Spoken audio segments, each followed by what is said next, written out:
எல்லாரும் எப்படி இருக்கீங்க? இப்போ குழந்தைங்களுக்கு வந்து ஸ்நாக்ஸ் செய்கிறதுக்கு வந்து பொரி உருண்டை செய்கிறது எப்படி செய்யலான்னு பார்க்கலாம். அதுக்கு வந்து 1/2 கிலோ வந்து பாகு வெல்லம் எடுத்துக்கோங்க. அதை வந்து ஒரு சுத்தியில் வச்சு உடச்சி எடுங்க. இல்லைன்னா வந்து ஒரு பெரிய கனமான ஒரு இதை வச்சு உடச்சிட்டு அதுக்கப்புறம் வந்து பொரி வந்து 200 கிராம் எடுத்துக்கோங்க.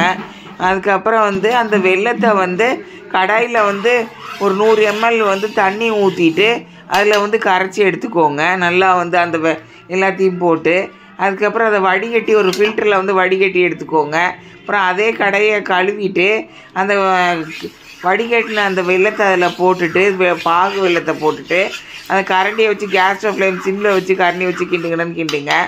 அதுக்கப்புறம் வந்து அதை வந்து நல்லா பாகு பாத்தில் வந்தோடனே இப்போ ஒரு தட்டில் வந்து தண்ணியை ஊற்றிட்டு அந்த வெல்லத்தை வந்து நல்லா உருண்டையாக ஊற்றி வருதான்னு பார்த்து உருட்டி எடுத்துக்கோங்க.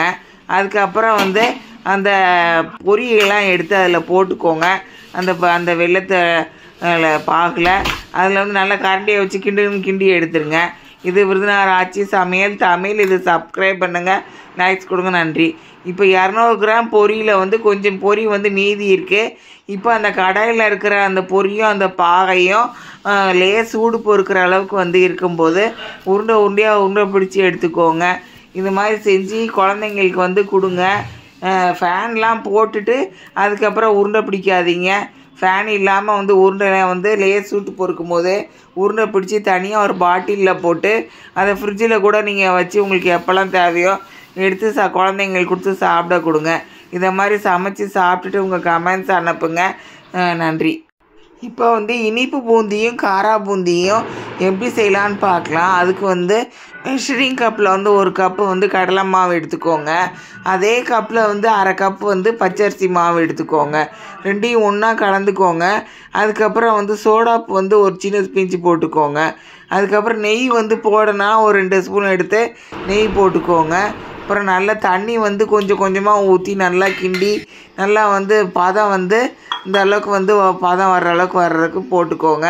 இப்போ தண்ணி கணக்காக இருந்துச்சுன்னா கொஞ்சம் வந்து இந்த பதம் வர்ற அளவுக்கு தண்ணி ஊற்றி வந்து நல்லா இது பண்ணி வச்சுக்கோங்க. தண்ணி ஜாஸ்தியாக இருந்துச்சுன்னா கொஞ்சம் பச்சரிசி மாவு போட்டுக்கோங்க. இப்போ கடாயில் வந்து எண்ணெய் ஊற்றிட்டு கேஸ் ஸ்டவ்வில் மீடியத்தில் வச்சுட்டு அவங்க கடையில் விற்கிற அந்த பூந்தி கரண்டியில் வந்து அந்த மாவை ஊற்றி அந்த மாதிரி கிண்டி எடுத்துருங்க. இது வந்து கேஸ் ஸ்டவ் ஃப்ளேம் வந்து மீடியத்தில் வச்சுக்கோங்க. இந்த அளவுக்கு வந்து நல்லா ப்ரௌன் கலரில் வர அளவுக்கு நல்லா வந்து வறுத்து எடுத்துக்கோங்க. கேஸ் ஸ்டவ் ஃப்ளேம் வந்து மீடியத்தில் வச்சுட்டு உடனே அந்த அந்த பூந்தியை போட்ட உடனே கரண்டியை விட்றாதீங்க. அதை நல்லா கிண்டி எடுத்து கீழே விழுறது வந்து நல்லா முறையாக வரும்.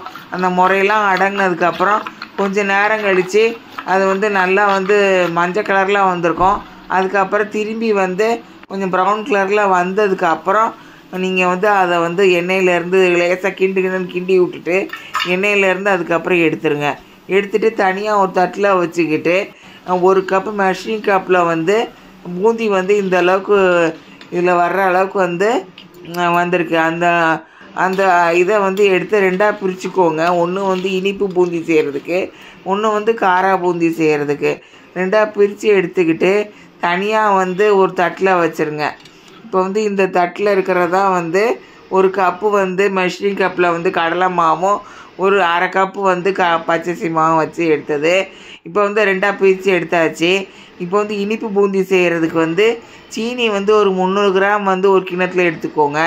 எந்த அளவுக்கு கிண்ணத்தில் வந்து சீனி எடுக்கிறீங்களோ அதே அளவுக்கு வந்து தண்ணி எடுத்து ஊற்றி அதை வந்து அந்த சீனியில் ஊற்றிடுங்க.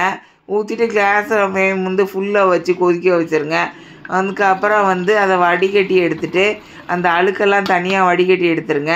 திரும்பி வந்து கேஸ் ஸ்டவ் ஃப்ளேம் வந்து ஃபுல்லாக வச்சு கொதிக்க வச்சுட்டு கொதி வந்ததுக்கப்புறம் சிம்மில் வச்சு நல்லா வந்து பதமாக வர்ற மாதிரி பார்த்து எடுத்து வச்சுக்கோங்க. இப்போ கரண்டியில் ஒன்றில் வந்து எடுத்துகிட்டு இந்த கையில் வந்து இப்படி பண்ணும்போது வந்து அந்த சீனி இது வந்து இது ஒட்டுற மாதிரி வரணும். அந்த மாதிரி நல்லா பதமாக வந்துருச்சுன்னா அதுக்கப்புறம் இந்த பூந்தி எடுத்து அதில் போட்டுட்டு ஒரு 4-5 மணி நேரம் அதில் அந்த பூந்தியை ஊற விட்டுட்டு அதுக்கப்புறம் எடுத்து குழந்தைங்களுக்கு கொடுத்து பரிமாறுங்க.